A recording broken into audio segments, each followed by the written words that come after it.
বানাইছি? যে ওয়াজটা নিয়ে তারা বসে আছে এটা বানাইছি কে? আমরা, এই দেশের ওলামায়ে কেরাম। যেদিন এই দেশে কোনো টেলিফোন ছিল না, মানুষ এইভাবে চলছে, আসলো টেলিফোন। মোবাইল ছিল না, আসলো মোবাইল। আবার শুনতেছিলাম যে কয় হুজুর যে এমন এক মোবাইল আবিষ্কার হবে, আপনি দূরে বসে বসে চেহারা দেখে দিয়ে কথা বলবেন। আমি তাজ্জুব হয়ে গেছি, বলে কি এটা কি বাস্তব না অবাস্তব বলছে? শেষ পর্যন্ত দেখলাম ওইটাও চলে আসছে। আস্তে আস্তে এটা এখন, আগে সামান্য মানুষের কিছু হাতে ছিল, এখন বাংলার জমিনে নারী পুরুষ ইল্লা মাশাআল্লাহ দুই একজন ছাড়া সকলের হাতে ওই যন্ত্রটা আছে, আছে না? এটার মধ্যে যাবতীয় সবকিছু। অনেক সময় আমাদেরকে উপকারের ওয়াজ শোনানো হয়, হুজুর এটা দিয়ে অনেক উপকার হয়।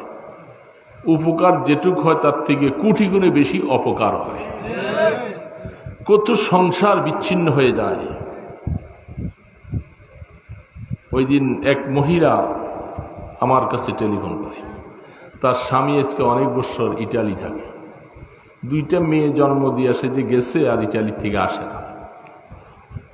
পরে এই মহিলা শুনছি যে সে বলতেছে ও সেখানে বিবাহ শাদী করছে, কেমন করছে সেটা আল্লাহ ভালো জানে।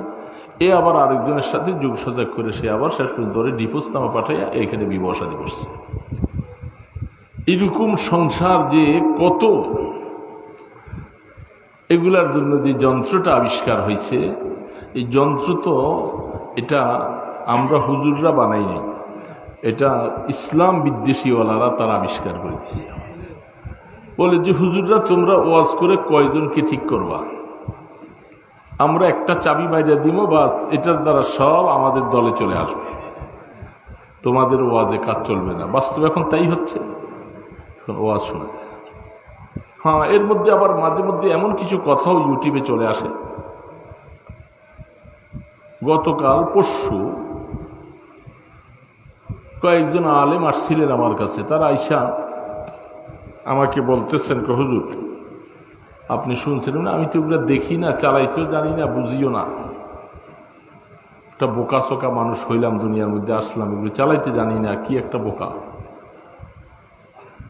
বলে হুজুর এটার মধ্যে লিখছে এই দেশে লামাজহাবি তথাকথিত আহলে হাদিস নামীয় কিছু বক্তা, বড় বড় ডক্টরের ডিগ্রি নিয়ে তারা ফেসবুকে ফেস করে। সেইখানে লিখছে উসমানে গনি রাদিয়াল্লাহু তাআলা আনহু যে দ্বিতীয় আজানটা যেটা উনি মশরু করেছেন, দ্বিতীয় আজানটা তখন আগে ছিল না, উনি বেদাত করেছেন, এই আজান মানা যাবে না।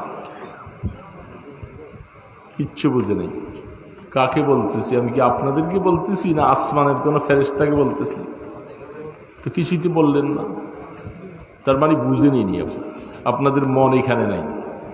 আপনারা কিছু সময়ের জন্য বসে রয়েছেন আল আমরু ফাওকাল আদব, আদবকে একটু রেখে কিছু সময় বসছেন, বাকি ওলা তো চলে গেছেন ঘুমাবেন, পেট ভরে ওয়াজ নিয়ে গেছেন, রাস্তায় ঘুমাবেন, সকালবেলা উঠে আমল শুরু হবে।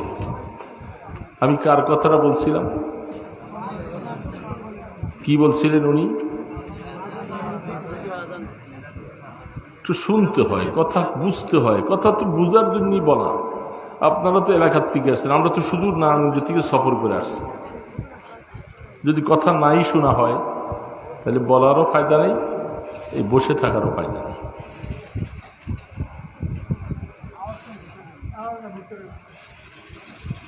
আব্দুর রাজ্জাক বিন ইউসুফ নাম শুনছি তো আমরা অনেক।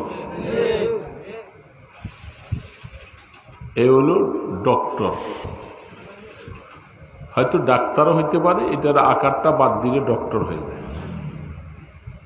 তো তিনি বলছেন আপনারা তো জানেন ভালো করে এই দেশের আলেম ওলামাদের দেশ, রাসূল করিম সাল্লাল্লাহু আলাইহি ওয়াসাল্লাম বলছেন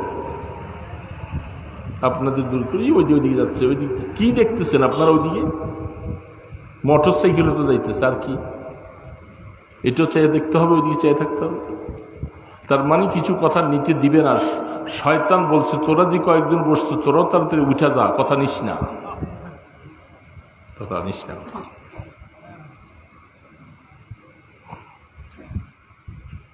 আল্লাহর হাবিবের জামানা, যেহেতু রসুলের নামটা আসলে একটু দুরূদ পড়তে পারবো না, আমাদের কাজটা কি এখানে? কি কাজ? কানে কথা শুনবো, যেখানে কথার জবাব দেওয়ার দরকার জন্য জবাব দিব, অথবা রসুলের নাম আসলে দুরূদ পাঠ করব। এগুলো তো ওদের উসুল নিয়ম। এই দেশের মানুষকে যদি এগুলি শিখাইতে হয়, তার সেই চর অঞ্চলে বিভিন্ন জায়গায় যেখানে উত্তরবঙ্গে, সেখানে কিভাবে শেখাবো? আপনারা তো এখানে উজানির পাশের মানুষ, আপনারা দিন দুনিয়া ওয়াজ শুনতে শুনতে আপনারা অনেক বড় ওয়াজ, আপনাদেরকে বলতে হয় কেন? তো আল্লাহর হাবিবের জামানায় আজান কয়টা ছিল বলেন? হ্যাঁ, একটু আওয়াজ দিয়ে বলেন না কেন? কয়টা আজান ছিল? একটা ছিল। সেটা কোথায় দেওয়া হতো জানেন? সে আজানটা দেওয়া হতো খুতবা পড়ার সময় ওই সামনে। আবু বকর সিদ্দিক রাদিয়াল্লাহু তাআলা আনহুর খেলাফতকালে আজান একটাই ছিল। ওমরে ফারুক রাদিয়াল্লাহু তাআলা আনহুর খেলাফতের সময় পর্যন্ত আজান। তখন সাহাবায়ে কেরামদের সংখ্যা যত ছিল, এরা ওই আজানের প্রস্তুতি নিয়ে, তারা আমাদের মতো এত ব্যস্ত ছিলেন না। আগেই নামাজের জন্য জুমার দিনে প্রস্তুতি নিয়ে তারা মসজিদে চলে আসতেন। ওসমানে গনি রাদিয়াল্লাহু তাআলা আনহুর জামানায় পরিধি বাড়তে বাড়তে সাহাবারা অনেক দূরে দূরে চলে যাচ্ছেন। মাইক তো ছিল না, মসজিদে যে আজানটা দেওয়া হতো খুতবার সামনে, এটুক আজানে অনেকে আইসা পৌঁছতে পারে না। আর আজানের পরে খুতবা শুরু হয়ে যায়। জুমার নামাজের জন্য খুতবাটাও 2 রাকাত নামাজের সমতুল্য। যদিও এখনকার সমাজের মানুষ আমরা বুঝি না, খুতবা শুরু হয়ে যায়, এরা আস্তে আস্তে করে মসজিদের দিকে আসে। তারপরে ফরজটা সালাম ফিরান হয়ে গেলে ওনারা আবার দ্রুত গতিতে চলে যান। আসবার সময় আস্তে আস্তে আসে, যাবার সময় দ্রুত গতিতে যায়। তখন উসমান রাদিয়াল্লাহু তাআলা আনহু সাহাবায়ে কেরামদের সকলকে নিয়ে উনি পরামর্শতে বসলেন যে আরেকটা আজানকে মসজিদের বাহিরে দেওয়া দরকার, যেন মানুষ আগের থেকে প্রস্তুতি নিতে পারে। মোকামে জুরা নামক একটা জায়গা ছিল, উঁচু জায়গা। সকল সাহাবায়ে কেরামদের এজমা হয়েছে, ঐক্যমতের ভিত্তিতে এই আজানটা শরীয়তে সাব্যস্ত হয়েছে। উসমান গনি রাদিয়াল্লাহু তাআলা আনহুর জামানাত থেকে নিয়ে তারপরে আলী রাদিয়াল্লাহু তাআলা আনহুর খেলাফত, মুআবিয়া রাদিয়াল্লাহু তাআলা আনহু, সাহাবায়ে কেরাম অগণিত ছিলেন, সকলেই এর মধ্যে একমত। তারপরে থেকে অদ্য অবধি পর্যন্ত ইজমা কায়েম হয়েছে যে আজান জুমার আগে যেটা দেওয়া হয়, খুতবার আগে যেটা দেওয়া হয়, এটা কি এখন ওই কোরআনের আয়াত ইজা নুদিয়া লিস-সালাতি মিন ইয়াউমিল জুমআ, এই নুদিয়ার নেদার দ্বারা বলা হচ্ছে যখন জুমার আজান দেওয়া হয় তখন তোমরা বেচা ছেড়ে দাও, তোমাদের কাজ কারবার ছেড়ে দাও, সব ছেড়ে দিয়ে তোমরা জুমার নামাজের দিকে দৌড়াও। এখন শরীয়ত সমস্ত মুফতিয়ানে কেরামদের বোর্ড একমত পোষণ করলেন, বেচা ছাড়তে বলছেন। আমি আবার কিনার কথা বলি নাই, কোরআন কিনার কথা বলে, শুধু বেচার কথা বলছে। ওয়া জারুল বাই, তোমরা বেচা ছেড়ে দাও। তার মানে দোকান বন্ধ থাকলে কাস্টমার আর কেউ আসবে না। এই জন্য আল্লাহ পাক বেচা কিনা দুইটা বলে নাই, তোমরা বেচা ছেড়ে দাও। এই যে ছেড়ে দেওয়ার কথাটা বলা হচ্ছে, তখন যারা বেচা কিনা করবে এবং দুনিয়াবি কাজে লিপ্ত থাকবে, এটা হারাম। ওই সময় যা উপার্জন হবে, যা ব্যবসা হবে, সম্পূর্ণ ব্যবসার টাকাটাও হারাম। এটা বৈধ নয়, অবৈধ পয়সা খেলাম। এখন সমস্তদের একমত, প্রথম আজান যেটা দেওয়া হয় তখন থেকেই এই কাজগুলো ছেড়ে দিতে হবে। এখন আব্দুর রাজ্জাক বিন ইউসুফ বলতেছেন, উসমানী গনি রাদিয়াল্লাহু তাআলা আনহু যে এই আজানটা উনি সাব্যস্ত করলেন, এটা উনি বেদাত করেছেন, এটা শরীয়তে গ্রহণযোগ্য না।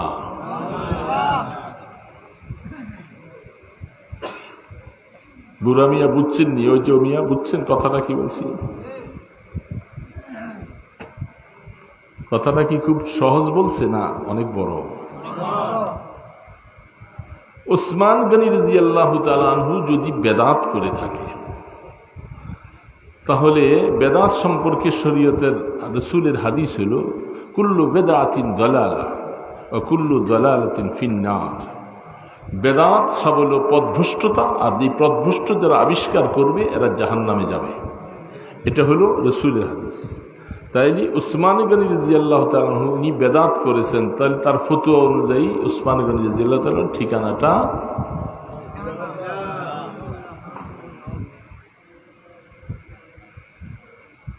আব্দুর রাজ্জাক বিন ইউসুফ, তুমি কি জানো না উসমান ফিল জান্নাহ, আলী ফিল জান্নাহ, ওমর ফিল জান্নাহ, আবু বকর ফিল জান্নাহ। 10 জন সাহাবাদের নাম বলে রাসূল জান্নাতি বলে গেছেন, ঠিক না বেঠি? আশারায়ে মুবাশশারা যাদেরকে বলা হয়, রাসূল তাদেরকে জান্নাতি বলে গেলেন আল্লাহ পাকের তরফ থেকে। আর তিনি বলতেছেন যে উনি বেদাত করেছেন, যেহেতু এই আজান মানা যাবে না, যার কারণে তারা আজান ওইটাই মানে, একটাই মানে। এত বড় একটা শক্ত কথা যে বলতে পারে, খলিফাতুল মুসলিমিন উসমান গনির শানে যদি বলতে পারে তিনি বেদাত করেছেন, উনি জাহান্নামী। জাহান্নামী তুমি না বললেও তোমার কথা এবং তোমার সব কিছু দলিলের দ্বারা প্রমাণ হয়ে যায়, তুমি ওনাকে বেদাতকারী বলে যখন সাব্যস্ত করবা, ওনার এই মত মানা যাবে না। তাইলে সারা পৃথিবীর সমস্ত মানুষেরা আমরা বেদাতের মধ্যে লিপ্ত, শুধু একমাত্র হকের মধ্যে তারাই আছে।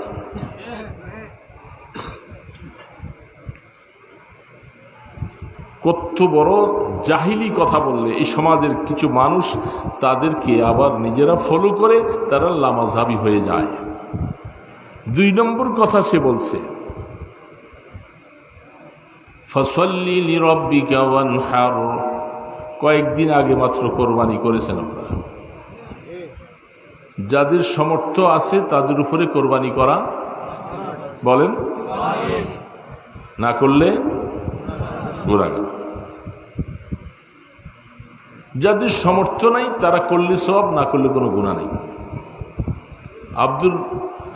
আব্দুর রাজ্জাক বিন ইউসুফ বলতেছে, আমি পরে বসে এটা শুনছি তার কথাগুলি সব। সে বলতেছে যাদের উপরে কোরবানি ওয়াজিব তারা করলে সওয়াব পাবে, না করলে কোনো গুনাহ নাই।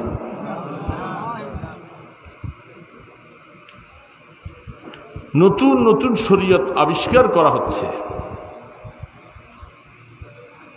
এই আয়াতের মাধ্যমে আল্লাহ পাক আল আমরু লিল উজুব, ফাসাল্লি লিরাব্বিকা ওয়ানহার,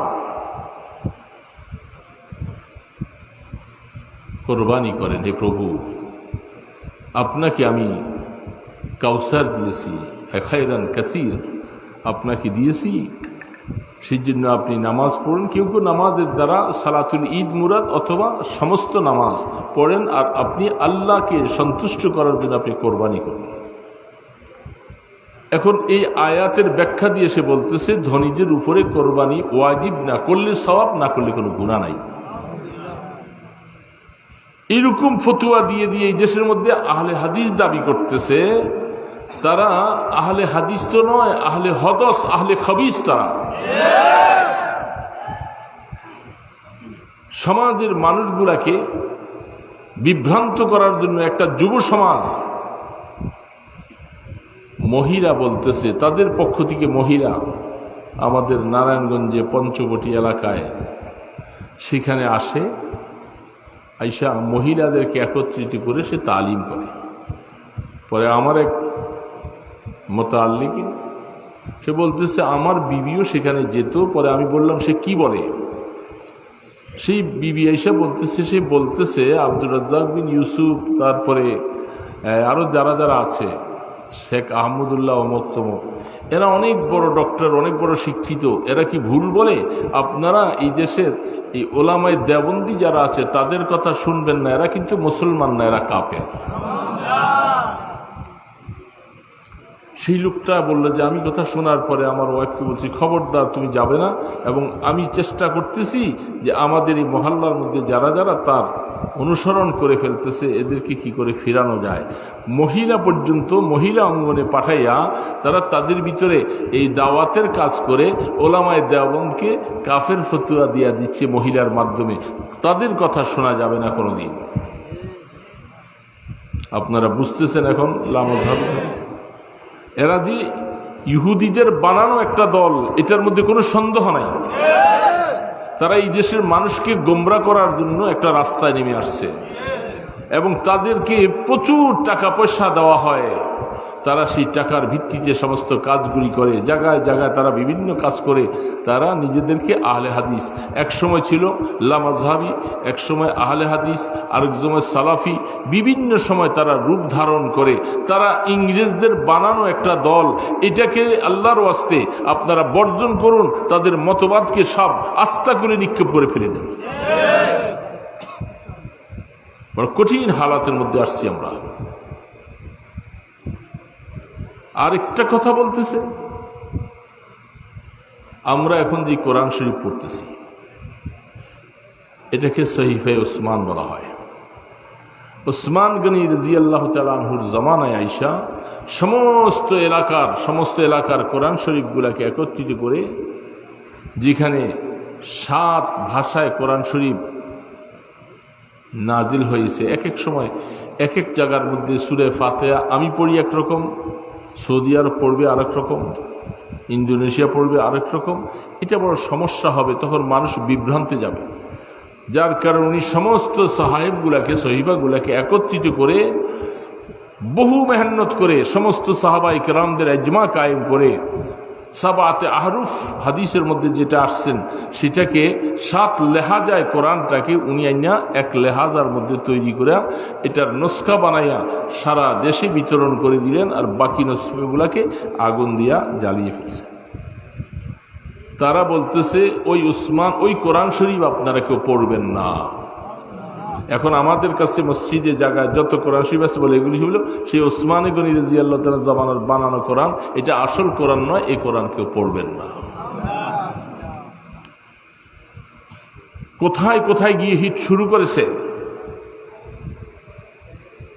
এখন তারা এই সমাজের মধ্যে আমাদের যুব সমাজকে শুধু দেখতেছেন, শুধু তারা কেবল হাত বুকে বাঁধে আর রফিয়া দাইন করে আমিন জোরে বলে, এটা না, তারা আরো বহু কিছু সামনে অগ্রসর হয়ে চলে যাচ্ছে এবং এই দেশ থেকে ইসলামকে বিতাড়িত করার জন্য মানুষের ভিতরে এইভাবে করে একটা সংঘর্ষ তৈরি করে দিচ্ছে। মানুষ পরস্পরে, আপনার বাবা এক মতে, আপনার ছেলে আরেক মতে, আপনার স্ত্রী আরেক মতে, তখন ওই ঘরের মধ্যে সংঘাত ছাড়া, মারামারি ছাড়ার কিছু থাকবে না। ইসলাম করা তো দূরের কথা, আপনার ঘর বাঁচানো মুশকিল হয়ে যাবে। মুসলিম ভাইরা, এই জন্য রাজি সাহেব তো বলে গেছেন একদিকে, কোন দিকে যাবেন আপনি? কত রকমের ষড়যন্ত্র চলছে এখন। সেই ষড়যন্ত্রগুলাকে আল্লাহ পাকের শুকর, জাহিরিন আলাল হক, আল্লাহ রসুল বলছিলেন কিয়ামত পর্যন্ত একটা দল হকের উপরে থাকবে যারা এই দিনটাকে নিয়ে সামনে চলবে। এই কথাটা এই জামানার মধ্যে আপনি তালাশ করে দেখলে বুকে হাত দিয়া বলতে পারবেন, ওলামায়ে দেওবন্দের মাধ্যমে আল্লাহ পাক এই জাহিরিন আলাল হকের এই দলটা তাদের মাধ্যমে তৈরি হচ্ছে, তাদের মাধ্যমে আল্লাহ পাক বাতিলকে প্রতিহত করার জন্য এই সমাজে কাজ করা। এই জন্য দোস্তরা, সন্তানদেরকে কোন লাইনে পড়াচ্ছেন, কোথায় নিচ্ছেন, আগামী দিনে আপনার এই সন্তানগুলি যদি তাকে সঠিক ইলম যদি দিতে না পারেন, ঈমান নিয়ে তাদের বেঁচে থাকা কষ্ট হবে। আমাদের তো বাবা যাওয়ার সময় চলে আসছে, কখন ডাক আসবে জানি না। তো আমরা চিন্তা করতেছি আমাদের প্রজনন, আমাদের প্রজন্ম, আমাদের ছেলে নাতিপুতি, তারা এই জমিনের মধ্যে ইসলাম নিয়ে কি করে বেঁচে থাকবে, তাদের ব্যাপারে চিন্তা। এই সমস্ত কাজগুলি যে করতেছে এগুলি শুধু সরকার করতেছে? এখানে কি সরকারের হাত আছে? এখানে বড় ইন্ধন আসতেছে, সেগুলি হলো ইহুদি নাসারাদের ইন্ধন। সেই ইহুদি নাসারাদের সেই চক্রান্তগুলি আপনাকে শান্তিতে দিন নিয়ে বেঁচে থেকে কবরে ইমান নিয়ে যাওয়ার রাস্তা যেন নষ্ট হয়ে যায়। যেহেতু আল্লাহ পাক কোরআনের মধ্যে বারবার বলছেন যে ইহুদি নাসারাকে তোমরা বন্ধু বানাইও না, লা তাত্তাখিযুল ইয়াহুদা ওয়ান নাসারা আউলিয়া। কোরআনের মধ্যে আমরা বারবার পড়তেছি গায়রিল মাগদুবি আলাইহিম ওয়ালাদ-দাল্লিন, পড়ে যাইয়া আর নাসারা ইহুদিদের চক্রান্তগুলি সব আমরা ফলো করতেছি, তাদের অনুকরণ করে আমার মেয়ে চলে, আমার বিবি চলে, আমার ভাই চলে, আমি চলি। আর আমি বলতেছি সবকাল সরকারের দোষ। শুধু সরকারের দোষ নাই, কারণ সরকার তো এই দেশে ইসলামী সরকার হবে না, এটা আমরা ভালো করে জানি। হবে? হযরত নানুপুরি হুজুর রহমতুল্লাহ আলাইহি বলতেন, হযরত এই কথা বারেহা বলছেন যে এই দেশে পূর্ণাঙ্গ ইসলামী হুকুমত কুল্লান ইমাম মাহদী আলাইহিস সালাম আসার আগে সম্ভব হবে না। কোথায় কোথায় খণ্ড খণ্ড হতে পারে, কিন্তু তাদেরকে টিকে থাকা বহুত কষ্ট হবে। যেমনটা 20 বছর জেহাদ করে রক্ত ঝরাইয়া আফগানিস্তান এখন একটা সুন্দর রাষ্ট্র করছেন, তাও সারা বিশ্বের চোখ সেদিকে কখন এটাকে তছনছ করে দেয়, বিভিন্নভাবে ষড়যন্ত্রের জালে আবদ্ধ করে দেয়, সেই ইহুদি নাসারারা সেই রাস্তাগুলি সব খুলতেছে। আর সর্ব জায়গার মধ্যে এইভাবে ইসলামী হুকুমত করতে যাবেন আপনি, পৃথিবীর শক্তিধর যারা আছে এরা আপনাকে ইসলাম নিয়ে বেঁচে থাকতে দিবে না। তাই কুল্লান পুরাপুরিভাবে সর্ব জায়গায় ইসলামী হুকুমত ইমাম মাহদী আলাইহিস সালামের আগ পর্যন্ত সম্ভব না। তো ইসলামী হুকুমত নিয়ে আমরা যদি চিন্তা করতে থাকি, শুধু চেষ্টাই করতে থাকবো, হ্যাঁ এইটুক যে আম পাকতে পাকতে শাইখুল হাদিস আল্লামা আজিজুল হক রহমতুল্লাহ আলাইহি হযরতের সাথে জীবনে অনেক সফর করেছি, গাড়িতে বসে বসে বিভিন্ন কথা অনেক সময় শুনতাম, এবং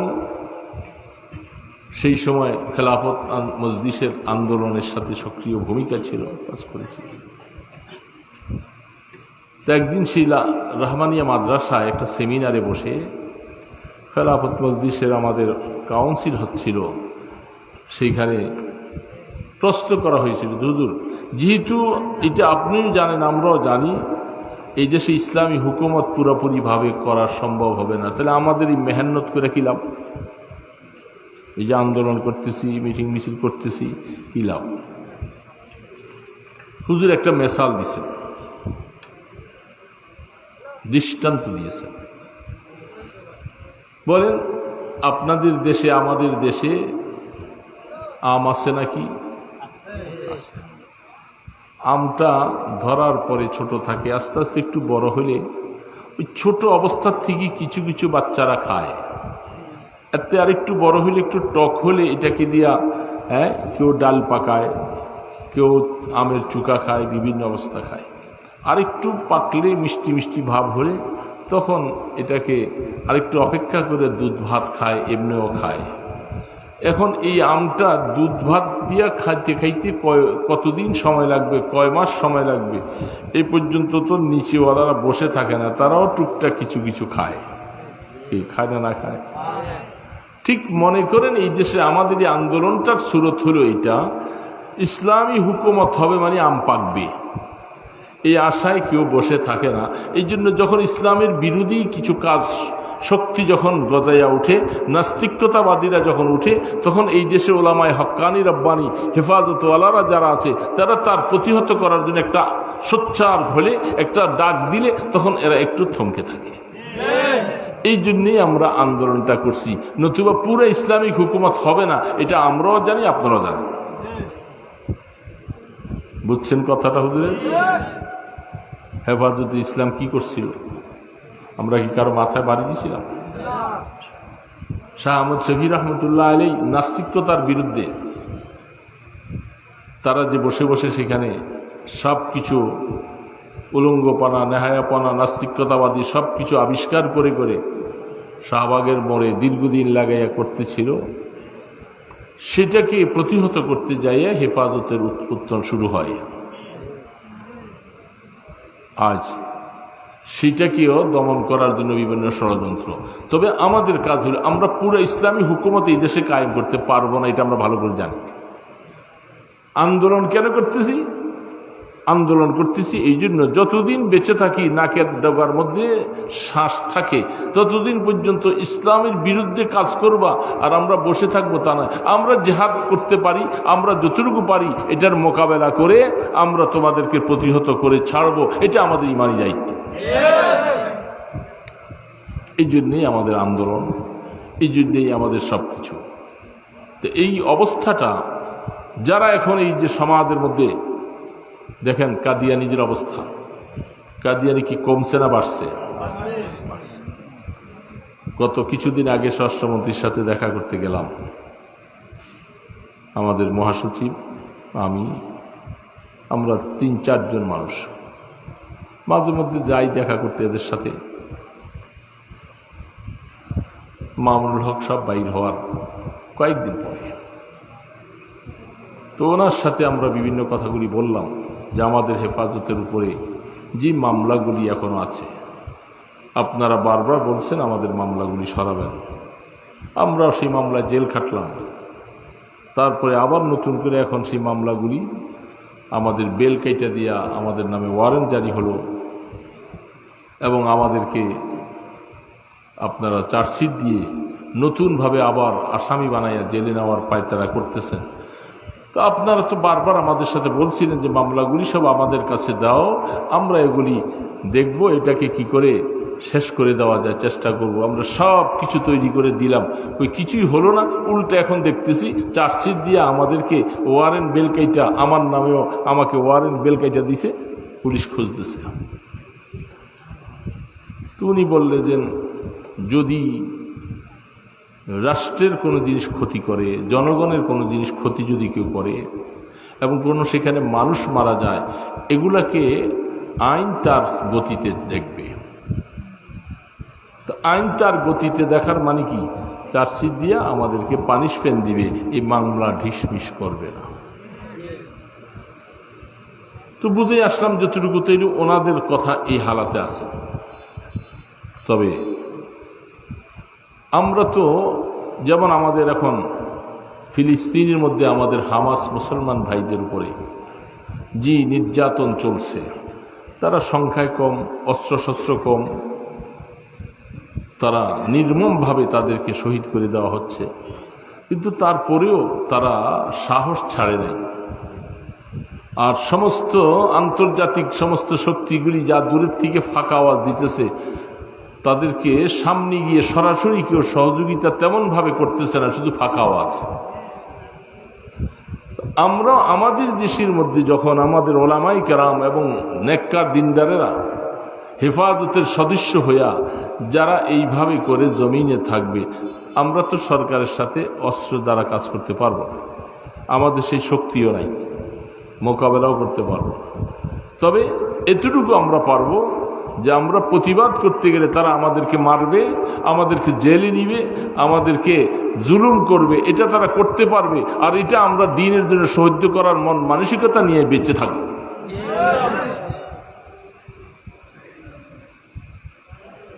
সরকার, তুমি যা কিছু করতেছ, তোমার শক্তি আছে, তুমি করবা। শিক্ষার মধ্যে কি শুরু করেছে আপনারা এগুলি তো কম দেখেন না। শিক্ষামন্ত্রী যাকে বানানো হয়েছে, এখন মাদ্রাসায় বলেন, স্কুলে বলেন, পাঠ্যসূচিতে বলেন, সব কিছু রদবদল করা হচ্ছে, সব কিছু করে দিচ্ছে। এই দেশের জনগণ তো আমরা চুপচাপ ঘুমিয়ে আছি, প্রতিবাদ তো করি না। প্রতিবাদে আমরা হুজুররা কয়েকজনে করতেছি, আপনারা তো আমাদের সাথে প্রতিবাদ মুখর হন না। আপনার সন্তানটাকে নাস্তিক বানাবার জন্য সব কিছুর শিক্ষা দেওয়া হচ্ছে। সেখানে শুধু ইসলাম শিক্ষা নয়, আপনার বিজ্ঞান শিক্ষার মধ্যে, ইতিহাস শিক্ষার মধ্যে, সব কিছুর মধ্যে তাদের মন গড়া হিন্দু আনি সব কিছু ঢুকাই দিচ্ছে। তারপরে তো আমরা স্কুল ছাড়ি না, আমরা তো আমাদের বাচ্চাগুলো স্কুলে পড়াবার জন্যই বসে আছি। ঠিক না ভাই? ঠিক বলে। স্কুলে ক্লাস 7-এ বিভিন্ন বই পুস্তকের মধ্যে যেভাবে পরিবর্তন করলো তারা। কিছুদিন আগে তারা তাদের হিন্দুদের সব কিছুর মূর্তি দিয়ে দিল, আর এটা ধরা পড়ার পরে বলতেছে এটা ভুলবশত ছাপা হয়ে গেছে। বইটার আমার ইসলাম ধর্ম বইয়ের পিছনে এবং সামনে সর্ব জায়গায় তাদের মূর্তি কেন আসবে? আমরা তো তাদের এটার মধ্যে মসজিদ ছাপিয়ে দেয়নি, তারা আমাদের এটার মধ্যে মূর্তি ছাপিয়ে দিল কেন? এটা নিয়ে যখন আন্দোলন শুরু হলো, আমরা প্রধানমন্ত্রীর কাছে বইগুলি নিয়ে গেলাম, যখন বসে তখন তার সাথে সব আমরা দেখাইলাম যে জানাব আপনি দেখেন বইগুলি। 11 জন সদস্য আমরা গিয়েছিলাম আপনার গণভবনে, ওনাকে দেখাই দিয়েছে উনি, এবং সেখানে আরও কিছু কথা বলা হচ্ছিল সরাসরি। তারপরে তিনি বলেন এটা আমি দেখব। স্বরাষ্ট্রমন্ত্রী ছিল, শিক্ষামন্ত্রী ছিল, ধর্মমন্ত্রী ছিল, তারা পাশে ছিলেন, সবাইকে বইগুলি দিলেন, আপনারা দেখেন। তারপরে সেখান থেকে আপনারা শুনছেন যে মানুষ বানরের থেকে আসছে, এই কথাটা ওনার সামনে আমরা বলছিলাম। আমি বলছিলাম যে জানাব দেখেন, আপনি বলেন আপনার বাবা কি বানর থেকে আসছে? আপনার দাদা কি বানর থেকে আসছে? এই সমস্ত আজে বাজে কথা সে ডারউইনের মতবাদ দিয়ে দিয়ে আমাদেরকে এই সমাজের মধ্যে বই পুস্তক ছাপাইয়ে আমাদের সন্তানগুলোকে দিশাহারা করতেছে। আর আপনি বলতেছেন যে আপনি ধর্মের প্রতি খুব বেশি অনুরাগী, আপনি নিজে সবসময় তাহাজ্জুদ পড়েন, দোয়া করেন। তা আমরা চাই যে আপনার মাধ্যমে এই সমস্ত অপকর্মগুলোকে এই সমাজ থেকে দূর করা হোক। এই জন্য আপনার কাছে অনুরোধ করে গেলাম। তো কিছু কিছু জিনিস ঠান্ডা হয়েছে, আবার এই নতুন এখন অবস্থায় সংযোজন করে আবার নতুন করে আবার সাজানো শুরু হয়েছে। তার মানে হচ্ছে যত কিছুই তারা করতে থাকুক, আমাদেরকে ওই পরিপূর্ণ ইসলাম আমরা পাবো না এবং করতে পারবো না, কিন্তু এই তাদের ব্যাপারে মোকাবেলা করে আমাদের একটা আওয়াজকে বলিষ্ঠ কণ্ঠ দিয়ে সোচ্চার হয়ে তা প্রতিবাদ করতে হবে। এটা হলো আমাদের ইসলামী আন্দোলনের ফায়দা। বুঝে আসছে কথাটা? আমাদের সন্তানগুলি বেশিরভাগ স্কুলে না মাদ্রাসায়? তা আমরা কি দেখি না যে আমাদের হালাতটা কি হচ্ছে? তারপরে তো স্কুলে আমরা দিচ্ছি সব। এখন এই সন্তান আগামী দিনে বেঁচে থাকলে তাদের মাইন্ডটাকে চেঞ্জ করা হচ্ছে সেইভাবে। ছেলেটা কি পড়ে আপনি কি কোনোদিন তার বইটা তালাশ করে দেখছেন? তার পাঠ্যপুস্তকের মধ্যে কি লেখছেন, কি অবস্থা? এই জন্য দোস্ত, শুধু কেবল একমাত্র সরকারের সব দোষ দিলে চলবে না, আমাদেরকে বুঝতে হবে আমরাও নিজেরা সব কিছু ছেড়ে দিছি, আমলও ছেড়ে দিছি, আমরা গুনার মধ্যে নিজেরা জড়িত আছি। ফেসবুক দেখতে দেখতে রাত্রে আমাদের ঘুম শেষ হয়। হ্যাঁ, এটা লইয়া ঘুম এসে গেলে হাতের থেকে পড়ে যায়। আর ফেসবুকের ভিতরে ঢুকে আমাদের এই যুবক সন্তানগুলি তাদের নিজের মধ্যে যে একটা খায়েশাত শক্তি আল্লাহ দিয়েছেন, এটা সব ধূলিসাৎ হয়ে যায়, বারবার করে স্বপ্নদোষ হয়, এই সমস্ত করে করে তার যৌবনটাও শেষ হয়ে যায়, সব দিক দিয়ে ধ্বংস শুরু হয়েছে। এই জন্য অনুরোধ করবো ভাইদেরকে, ছোট্ট যে আয়াতটুকু পড়েছি এটা বলেই শেষ করে দিচ্ছি আমি। আল্লাহ পাক আপনাকে আমাকে বলছেন, কোরআনে কেল একটা আয়াত দেখলে তো চলবে না, কোরআনে যেখানে এত আয়াত সেইখানে আল্লাহ পাক কি বলছেন? والذين إذا فعلوا فاحشة أو ظلموا أنفسهم ذكروا الله, যারা ফাহিশা গুনাহ করেছে, যে গুনাহটা অপরের সাথে সম্পর্কিত, ব্যাখ্যা করব না সময়, যারা এরকম গুনার মধ্যে যারা জড়িয়ে আছে, যে গুনাহটা আরেকজনের সাথে সম্পর্ক, জিনা, ব্যভিচার, গীবত, শিকায়েত, যেগুলি পরেকে সাথে নিয়ে আমাদেরকে ফাহিশা গুনাহ বলা হয়। এরকম যারা ফাহিশা করেছে অথবা আল্লাহ পাকের হুকুম নিজে স্বেচ্ছায় সব নষ্ট করেছে, তরক করেছে, এই ধরনের লোকগুলাকে আল্লাহ পাক ওয়াজ করে শুনাই দিয়ে গেছেন। যাকারুল্লাহ, তাফসীরে রুহুল মানিতে তার 3টা রকমের অর্থ লিখেছে। তারা যেন আল্লাহ পাকের খাসিয়ত, আল্লাহ পাকের ভয়ের কথা যিনি বারবার স্মরণ করে, যে আল্লাহর সামনে আমাকে যেতে হবে, আমাকে হিসাব দিতে হবে, আমাকে আল্লাহ পাকের সামনে কাঠগড়ায় দাঁড়াতে হবে, এই কথাগুলি বারবার স্মরণ করে, এটার নাম হল যাকারুল্লাহ। 2 নম্বর তর্জমা লিখেছেন যারা এই কথাগুলি স্মরণ করে করে আল্লাহ পাকের জিকির করে, আল্লাহ পাকের নামের ইসমে জাতের জিকির করলে তার গুনাহ ছাড়া তার জন্য সহজ হয়ে যাবে, গুনাহ ছাড়া তার জন্য খুব বেশি আগ্রহের বিষয় হয়ে যাবে। এটার মানে হলো যাকারুল্লাহ।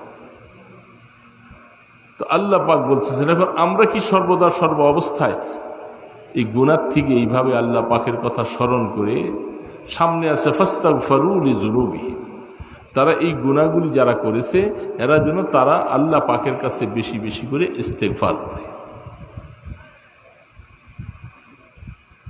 এবং এই কথা পুরোপুরি জানি যে গুনাহ মাফ করনেওয়ালা আল্লাহ ছাড়া আর কেউ নেই।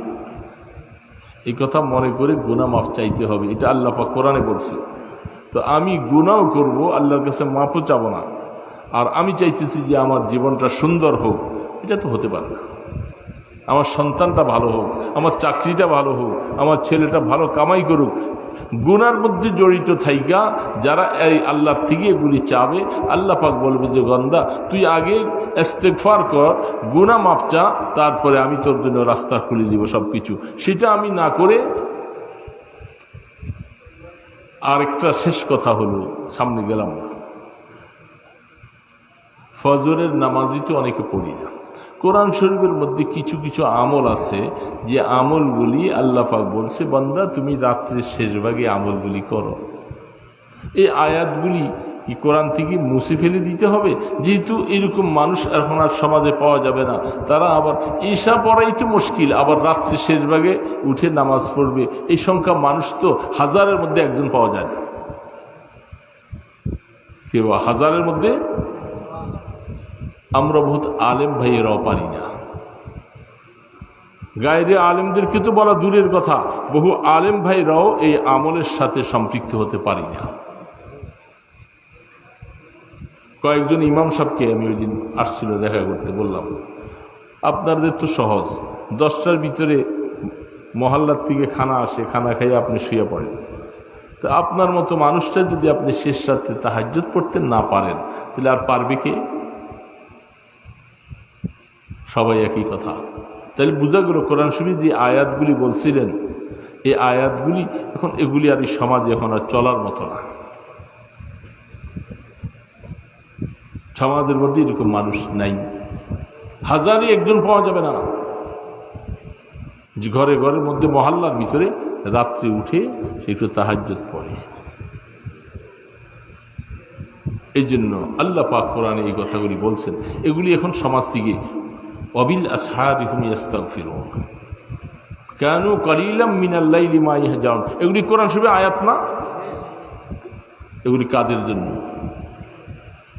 এই জন্য ভাইরা দোস্তরা, যত কিছুই করব, আপনি যদি রাত্রি উঠার অভ্যাস করতে পারেন আর উঠে নামাজ পড়েন, আপনার নামাজ মজা হবে, আপনার ওয়াজ মজা হবে, আপনার ব্যবসা মজা হবে, দিন ভালো হবে, সব কিছু ভালো হবে। কিন্তু আমরা ওই কাজের মধ্যে যাইতে রাজি না, আর সব কেবল স্বাদওয়ালা চাই, স্বাদওয়ালা চাই।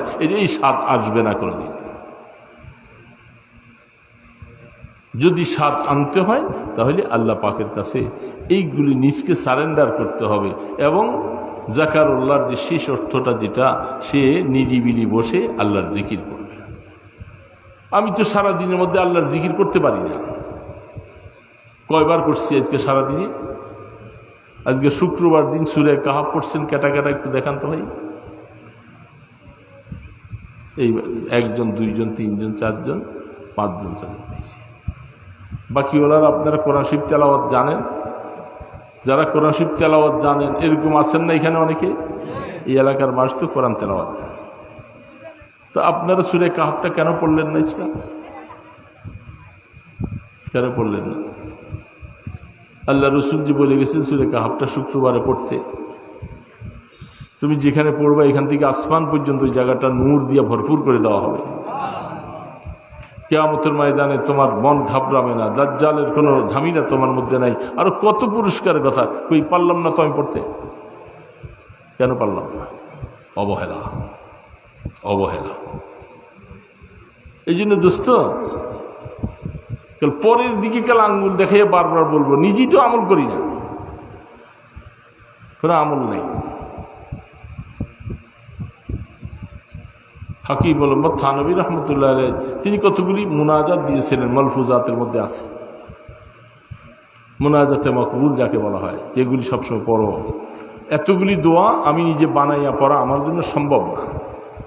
এই জন্য মুহাক্কিকিন তারা সব কিছু সাজাইয়া আমাদের সামনে রেখে দিয়ে গেছেন। তুমি দৈনিক এক মঞ্জিল করে পড়ো, হিজবুল বাহার পড়ো, দুরূদ শরীফ পড়ো। শুক্রবার দিন আমি কয়বার পড়ছি দুরূদ শরীফ রাসূলের উপরে, কয়বার পড়ছি। এই জন্য দোস্ত বলার মতো আর সময় নেই, বলবো না। আপনার তো সব ওয়াজ শুনে পেট ভরে গেছেন গা, রাজি সাহেবের ওয়াজ শুনে। আছে তো গেছে গা, গেছে গা। আমি তো এখনো রয়েছি বুঝি। এই জন্য কিছু করার, ওনার কথাগুলি শুনে শুনে সব পেট ভরে গেছেন গা বাড়িতে, আর কোনো কথা শোনা দরকার নেই।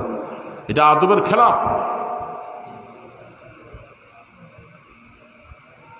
যে একজনের কথা শুনে হুড় হুড় করে সব উঠে চলে গেলা, কি লিখে আসছে?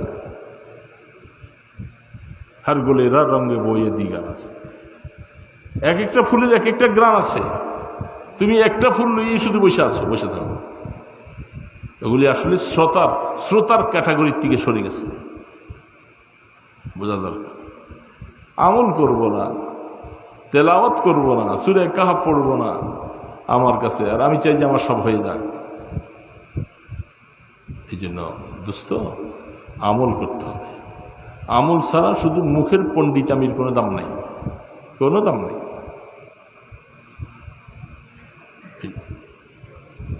আল্লামা রুমি রহমতুল্লাহ আলীর একটা কথা বলি, শেষ করে দিচ্ছি। উনি একটা শের বলছেন, रिश्ते माँ गर्दनम अफगंदा दोस्त मैं बुरद हर जाके खातिर खायोस्त। আল্লামা রুমি রহমতুল্লাহ আলাইহি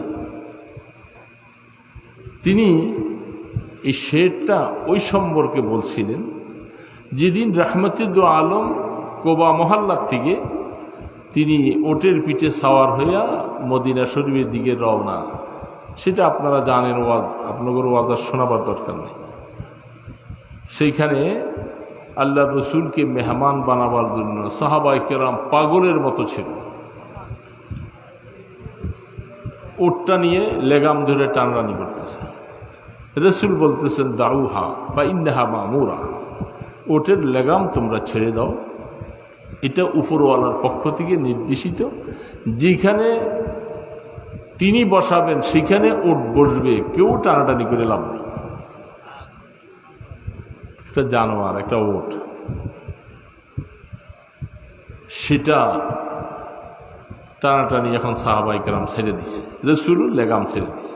ওট যেখানে ঘুরতেছে, প্রথম যে বসছিলেন মসজিদে নববীর দরজাটা ওই জামানায় যেখানে তৈরি হয়েছিল ওইখানে যে ওটটা বসছে।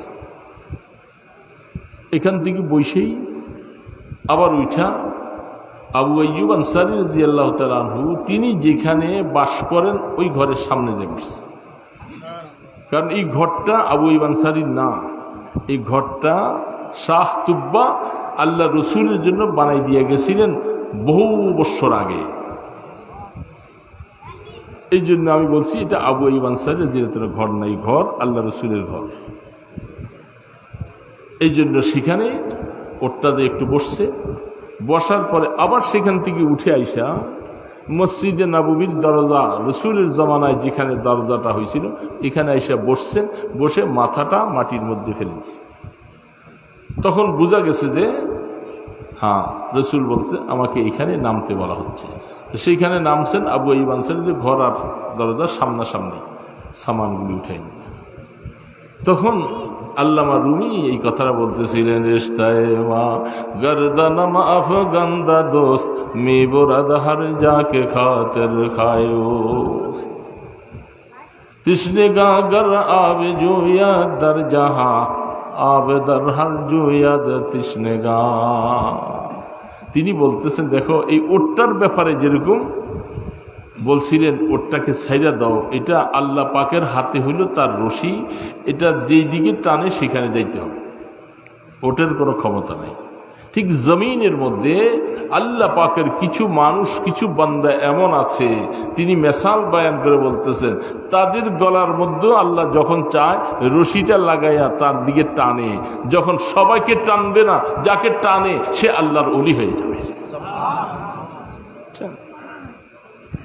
কিন্তু এই টান সবার ভাগ্যে জুটে না।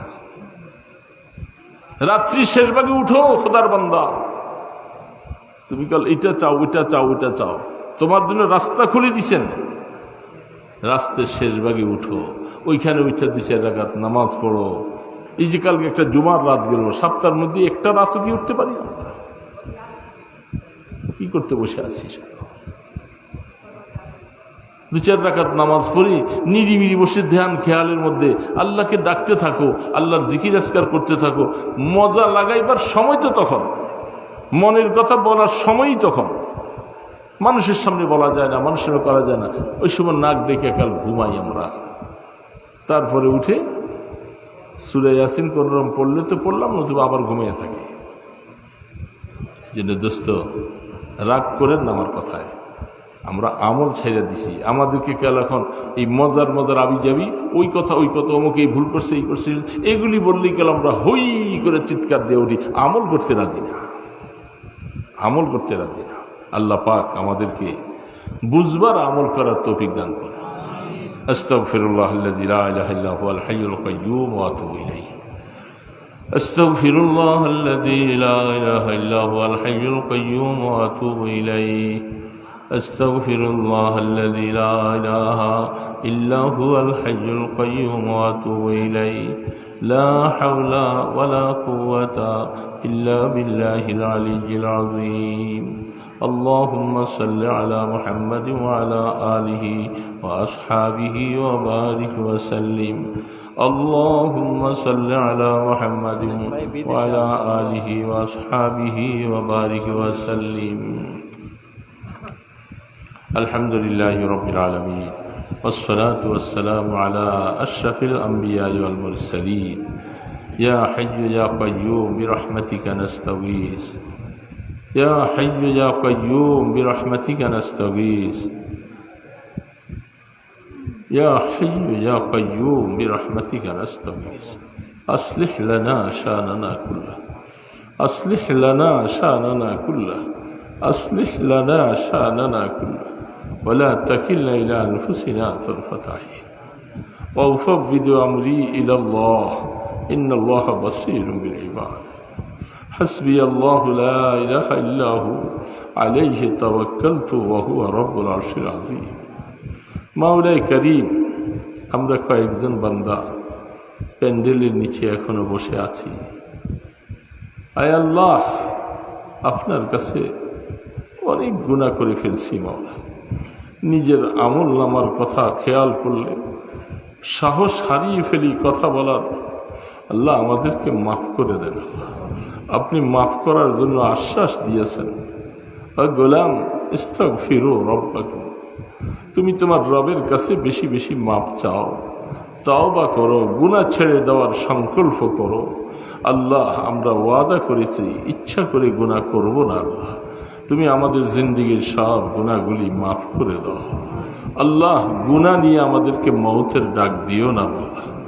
এখন তো ফ্যানের নিচে বসা, বাতির নিচে বসা, তোমার কত বান্দাদের সামনে বসা, কবরে একা একই কেমনে থাকবো মাওলা? কবরে তো বাতি নাই, ফ্যান নাই, মানুষ নাই, কেউ নির্জনতা নিষ্ঠুরের মতো। ছেলে মেয়েরা রেখে দিয়ে আসবে, আমার চিৎকার কেউ শুনবে না, আমার কথা কেউ চিন্তাও করবে। আল্লাহ, এই কবরটাকে রহমতের কবর বানাই দিও, কবরকে শাস্তির ঘর বানাই দিও না, জাহান্নামের জেলখানা বানাই দিও না মাওলা। আল্লাহ, দুনিয়াতে কত কথাই বলি মাওলা, আসল খবর হবে তো কবরে গেলে। সেইখানে যদি তুমি পাকড়াও করো, আমাদেরকে কেন বানাইছিলা বাবা? আমাদেরকে গোলাম বানাইয়া কেন ছিলা? এই শাস্তি যদি দিবা মাওলা, কেন দুনিয়াতে পাঠাইছ? আল্লাহ, আমাদেরকে মাফ করে দাও মাওলা। আমরা তো আগুন সহ্য করতে পারবো না মাওলা। সামান্য একটু আগুন লাগলে কলিজাটা জ্বলে ছারখার হয়ে যায়। এ মাওলা, সেখানে মৃত্যু আসবে না, সহ্য করা কঠিন হয়ে যাবে। এ আল্লাহ, কবরকে রহমতের কবর বানাইয়া দিও, সাপ বিচ্ছুর গর্ত বানাইও না, জান্নাতের সাথে একটু যোগাযোগ করে দিও মাওলা। আফরিসুহু মিনাল জান্নাহ ওয়া আলবিসুহু ওয়াফতাহ লাহু বাবাম মিনাল জান্নাহ। আল্লাহ, একদল মানুষের জন্য কবরকে তো তুমি জান্নাতের বাগান বানাইবা। আল্লাহ, আমরা এতিম মিসকিন গরিবেরা কাঙ্গালেরা আপনার কাছে ওরকম একটা কবর চাই। আল্লাহ, কিয়ামতের ময়দানে আমল আমার ডান হাতে দিও, বাম হাতে দিও না মাওলা। সারা বিশ্বের মানুষের সামনে রুসুয়া হয়ে যাব।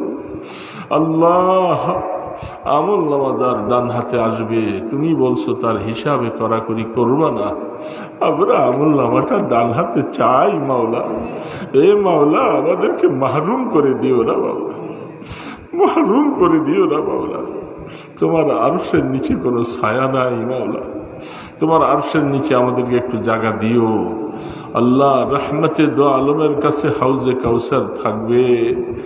এ দয়ালু মাওলা, কলিজাটা ফেটে যাবে, আমাদেরকে এক গ্লাস নসিব করে দিও। আল্লাহ, এক গ্লাস নসিব করে দিও মাওলা।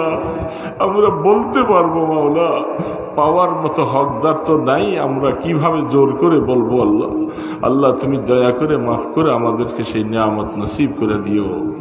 জান্নাতুল ফেরদাউসের মালিক বানাইয়া দিও মাওলা। মাওলা, সারাটা জীবন তোমাকে না দেখে ইবাদত করেছি, জান্নাতে যে তোমাকে দেখবো সেই আশা পূরণ করে দিও মাওলা।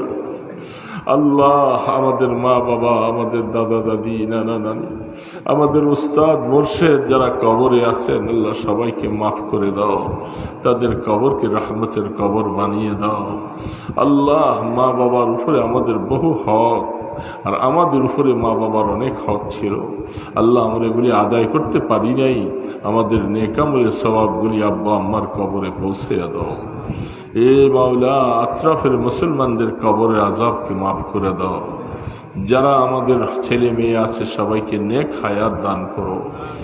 একটা সন্তানকে বেনামাজি বানাইও না আল্লাহ, আমাদের ঘরের মধ্যে বেনামাজি দিও না মাওলা।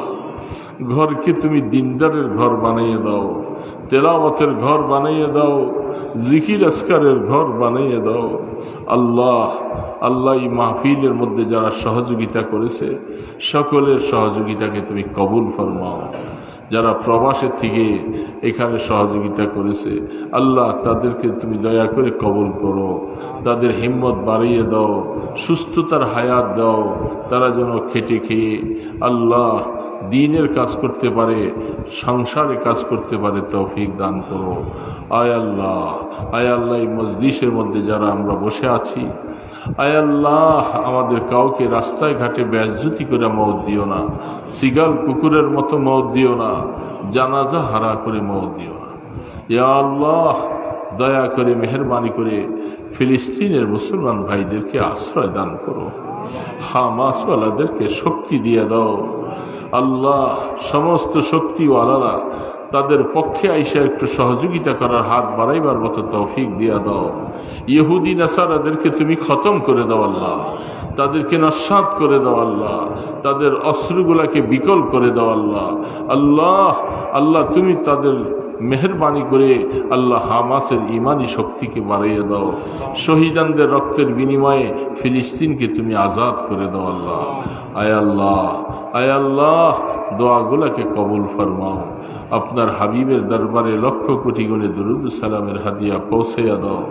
আয় আল্লাহ, আপনার ইসমে আজমের উসিলায়, আপনার হাবিবের কদম মোবারকের উসিলায় আমাদের দোয়াগুলি কবুল ফরমাও। সাল্লাল্লাহু তাআলা আলা খায়রি খালকিহি মুহাম্মাদিন ওয়া আলা আলিহি ওয়া আসহাবিহি আজমাইন বিরহমাতিকা ইয়া আরহামার রাহিমিন।